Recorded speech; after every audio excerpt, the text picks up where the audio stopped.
So, just to tell you, I have a problem because I have been buying cement for the last 30 years. Every week. For 30 years. Even today. I do construction everywhere. If you go to my farm or I think even sometimes when there's nothing to construct, I break the one that's there so that I can construct another one. So I know what it means. I know what cement means. Yeah? And so investment in this sector is what is going to make us grow.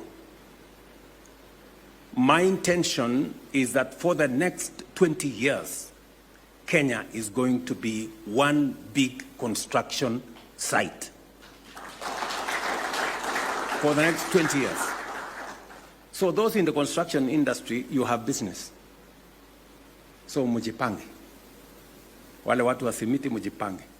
Wale watu wa kwari mujipange. Wale watu wa chuma mujipange. Kila mtu hapo wajipange. That's where we're going to drive it.